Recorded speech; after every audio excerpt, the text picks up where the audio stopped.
तात्काळ पदावरनं दूर केलं पाहिजे ही आमची मागणी होती। 201 IPC पुरावे लपवणे याच्या अंतर्गत त्यांना अटक झाली पाहिजे ही आमची मागणी होती। काल दिवसभर आम्ही ही मागणी लावून धरली, पण राज्य सरकारमध्ये सचिन वाझे यांना आशीर्वाद देणारे काही वरिष्ठ लोक असल्यामुळे काल त्यांनी त्या संदर्भातला निर्णय घेतला नाही। मंत्री संजय राठोड ज्यांचा राजीनामा झाला त्यांच्या संदर्भात निर्णय होऊ शकतो, पण सचिन वाझेंच्या संदर्भात एवढं प्रोटेक्शन का मिळतं? काय एवढं सचिन वाझेंकडे आहे की ज्यामुळे सरकार त्यांना घाबरतं? असा आमचा प्रश्न होता। आज शेवटी दबावाखाली एकूणच जी राज्यामध्ये सरकारच्या विरोधात भावना तयार झाली, त्यामुळे सरकारने सचिन वाझेंना त्यांच्या पदावरनं दूर करण्याचा निर्णय घेतलेला आहे। खरं म्हणजे मी असं म्हणेन, जो बूंद से गई वो हौद से नहीं आती। तथापि हा निर्णय घेतला असला तरीही जोपर्यंत या संपूर्ण पुराव्याच्या आधारावर त्यांच्यावर कारवाई होत नाही आणि मनसुख हिरण यांना जोपर्यंत न्याय मिळत नाही तोपर्यंत वेगवेगळ्या माध्यमातून आमचा लढा सुरूच राहील। आज सचिन वाझे API इनको उनके पद से दूर करने का निर्णय ये राज्य सरकार ने घोषित किया है। हम कल से मांग कर रहे थे कि जिस प्रकार से सारे प्रकरण में उनकी संलिप्तता ये दिखाई पड़ी है और जिस प्रकार के सबूत उनके खिलाफ प्राप्त हुए हैं, इसके चलते उनके ऊपर कार्रवाई की जानी चाहिए। किंतु राज्य सरकार का आशीर्वाद उनको प्राप्त था और इसलिए हम पूछ रहे थे कि ऐसी कौन सी बातें उनके पास है कि जिनके चलते राज्य सरकार सचिन वाझे जैसे API पर कार्रवाई करने के लिए डरती है। वैसे तो ऐसे मुद्दों में पहले सस्पेंशन होता है, हमने हमेशा देखा है, लेकिन यहाँ पर कल के दबाव के बाद आज उनको उनके पद से हटाया गया है। हम इतना ही कहना चाहेंगे, जो बूंद से गई वो हौद से नहीं आती। राज्य सरकार उनको प्रोटेक्ट कर रही है और जब तक मनसुख हिरण इनको न्याय नहीं मिलता तब तक हमारा संघर्ष जारी रहेगा। आज सन्माननीय अशोक चव्हाण यांनी मराठा आरक्षणाच्या संदर्भात एक निवेदन केलं आणि सत्तारूढ पक्षांनी स्ट्रॅटेजी तयार करून विसंगत असत्य त्यांनी बोलायचं आणि त्यानंतर विरोधी पक्षाला बोलू द्यायचं नाही, अशा प्रकारच्या स्ट्रॅटेजीतनं मराठा आरक्षणाच्या संदर्भातलं धादांत असत्य खोटं निवेदन हे अशोक चव्हाण साहेबांनी केलंय आणि म्हणूनच मी सभागृहात त्यांच्या विरुद्ध हक्कभंग मांडण्याची परवानगी मागितली आहे। आजच मी त्यांच्या विरुद्ध हक्कभंग दाखल करतोय। सगळ्यात आश्चर्याची गोष्ट यात अशी आहे की सन्माननीय अशोक चव्हाण यांना हीच कल्पना नाही की महाराष्ट्रामध्ये SCBCचा मराठा आरक्षण द्यायचा जो कायदा केला तो आपला कायदा 102व्या घटना दुरुस्तीच्या आधीचा आहे। आपण जे आता केलंय ते त्या जुन्या कायद्यामध्ये अमेंडमेंट केलाय, त्यामुळे त्याला 102वी घटना दुरुस्ती लागू होत नाही, कारण 102व्या घटना दुरुस्तीला रेट्रोस्पेक्टिव्ह इफेक्ट नाही। असं असताना देखील राज्य सरकारच जाणीवपूर्वक 102व्या घटना दुरुस्तीच्या संदर्भातला मुद्दा उपस्थित करून SCBCचा आमच्या सरकारच्या काळात झालेला कायदा हा अडचणीत आणते आहे। यात सगळ्यात महत्त्वाचं, सन्माननीय अटॉर्नी जनरलच्या संदर्भात जे विधान त्यांनी केलं तेही पूर्णपणे असत्य आहे। या ठिकाणी मी माननीय सर्वोच्च न्यायालयाचा ऑर्डरच आणलेला आहे। सर्वोच्च न्यायालयाच्या ऑर्डरच्या पहिल्या पॅराग्राफमध्ये मुकुल रोहतगी यांनी, जे आदरणीय आपल्या सरकारचे वकील आहेत, अतिशय मोठे वकील आहेत, यांनी 102व्या घटना दुरुस्तीच्या संदर्भात मुद्द्याचा उल्लेख केलाय आणि त्यांनी ही मागणी केली आहे की या संदर्भात इतर राज्यांना नोटीस काढण्यात यावी। दुसऱ्या पॅराग्राफमध्ये के वेणुगोपाल साहेब, जे अटॉर्नी जनरल आहेत, त्यांनी काय म्हटलं हे सुप्रीम कोर्टाच्या आदेशात आलेलं आहे। त्यात स्पष्टपणे म्हटलं आहे की त्यांनी या ठिकाणी असं सांगितलं की अशा प्रकारचं इंटरप्रिटेशन 102चं हे सगळ्यांना एफेक्ट करेल, त्यामुळे असं इंटरप्रिटेशन जर करायचं असेल कोर्टाला तर जे मुकुल रोहतगींनी सांगितलं त्याप्रमाणे सर्व राज्यांना तुम्ही नोटिसेस काढा, म्हणजे राज्य सरकारचे वकील माननीय श्री मुकुल रोहतगी यांनी जो मुद्दा मांडला त्याच मुद्द्याला माननीय अटॉर्नी जनरल साहेबांनी देखील पाठिंबा दिला.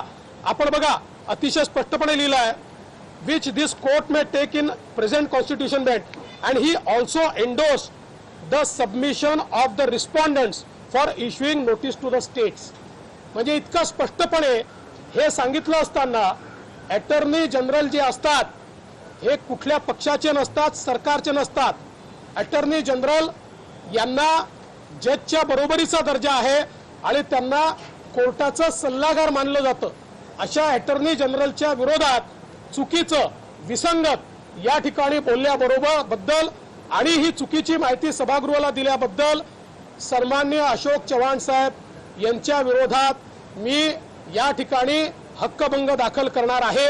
आणि एवढंच नाही तर माझा स्पष्ट आरोप आहे की आमच्या सरकारच्या काळात आरक्षण मिळाल्यामुळे तो कायदा कसा निरस्त होईल हे या सरकारचा डाव आहे. आणि त्याकरता आधीपासूनच हे कशा प्रकारे केंद्र चुकतंय, कशा प्रकारे केंद्र चुकतंय असं बोलायचं आणि आपल्याकडनं विसंगत गोष्टी मांडून हा कायदा निरस्त करायचा अशा प्रकारचा थेट प्रयत्न या सरकारच्या बाजूने होतोय. मी सर्व मराठा संघटनांना या ठिकाणी आव्हान करणार आहे की त्यांनी जागं झालं पाहिजे आणि सरकारचा डाव समजून घेतला पाहिजे, अशा प्रकारचं माझं आव्हान आहे. आज मैंने सन्माननीय सन्माननीय गृहमंत्री अनिल देशमुख साहेब यांच्या विरुद्ध हक्कभंग दाखल केलाय. काल त्या ठिकाणी काय नाव त्याचं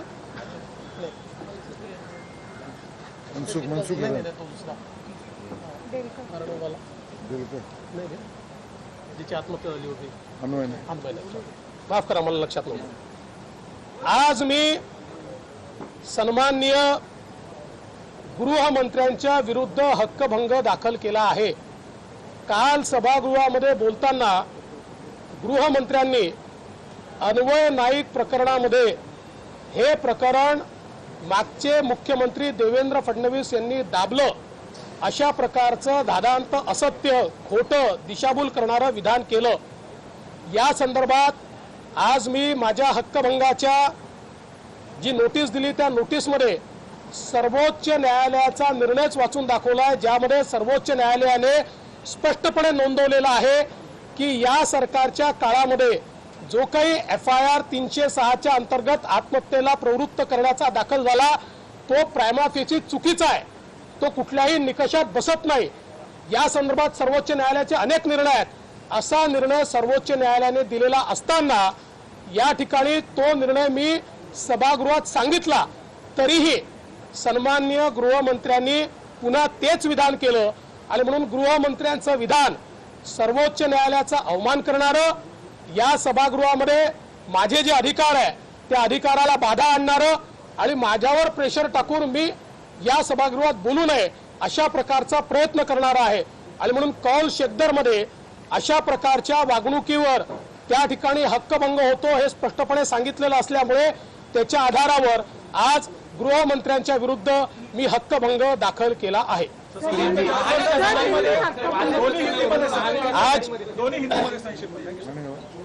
आज मराठा आरक्षण के संदर्भ में सन्माननीय मंत्री अशोक चव्हाण जी ने पूरे तरीके से झूठी बातें सभागृह में रखी. जो चीजें अटॉर्नी जनरल साहब ने नहीं कही वो चीजें भी उनके मुंह में डालने का प्रयास किया और इसलिए मैंने उनके खिलाफ विशेष अधिकार हनन का प्रस्ताव रखने की सूचना दी है और उस प्रकार से मैंने परमिशन भी मांगी है. आज जो उन्होंने कहा है, हमारे मंत्री जी को ये पता ही नहीं कि जो कानून हमने तैयार किया वो 102वें अमेंडमेंट के पहले तैयार किया है और उस तैयार कानून में केवल हमने अमेंडमेंट की है और इसलिए कानून रेट्रोस्पेक्टिवली 102 से बाधित नहीं होता। हमारे मंत्री जी को यह भी पता नहीं है कि यही मुद्दा हाईकोर्ट में आया था और हाईकोर्ट ने 2 पेज उसके ऊपर लिखे हैं और 102 से यह कानून बाधित नहीं होता, ऐसा हाईकोर्ट ने बहुत स्पष्ट शब्दों में कहा है। बावजूद उसके ये जिस प्रकार की बातें कही गई और उसके बाद सत्ता पक्ष ने विरोधी पक्ष को बोलने नहीं दिया, इससे सीधा सीधा यह ध्यान में आता है कि सत्ता पक्ष को हमारे जमाने में जो रिजर्वेशन मराठा समाज को हमने दिया था उस कानून को निरस्त करना है और उसका ठीकरा केंद्र सरकार के सिर पर फोड़ना है, और इसीलिए इस प्रकार की गलत बातें बताई जा रही है। मैंने विशेष अधिकार हनन का प्रस्ताव सामने रखा है। और गृह मंत्री थोड़ा दम क्यों था?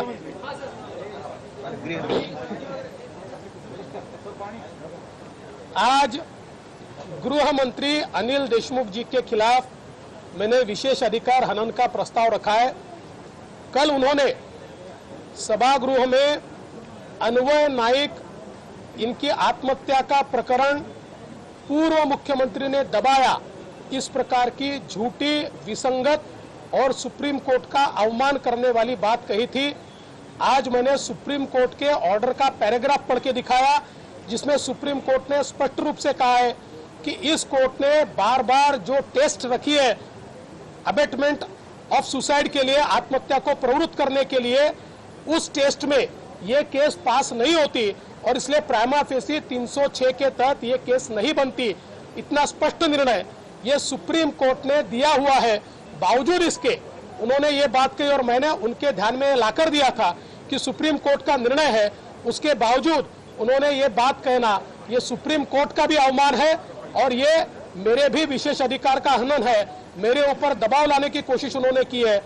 Practice end procedure of parliamentary process, ये जो कौल शेखदर की किताब है जिसको हम हमारे असेंबली की गीता मानते हैं, उसमें स्पष्ट रूप से ये कहा गया है इस प्रकार से सुप्रीम कोर्ट की बात को गलत ढंग से बताना या किसी भी बात को झूठे ढंग से बताना ये विशेष अधिकार का हनन होता है और इसलिए उनके खिलाफ विशेष अधिकार हनन का प्रस्ताव मैंने दाखिल किया है। महाविकास आघाडी वाजेचे एकमत नव्हतं असं देखील कळतंय। आचरण लेखन नाराजी व्यक्त केली आणि त्यानंतर निर्णय झालाय। शिवसेना सोडलं तर काँग्रेस आणि राष्ट्रवादीचा कुठेतरी विरोध। याचं कारण आहे की आपल्या सगळ्यांना कल्पना आहे, वाझे हे शिवसेनेमध्ये त्यांनी प्रवेश केला होता, ते शिवसेनेचे प्रवक्ते होते।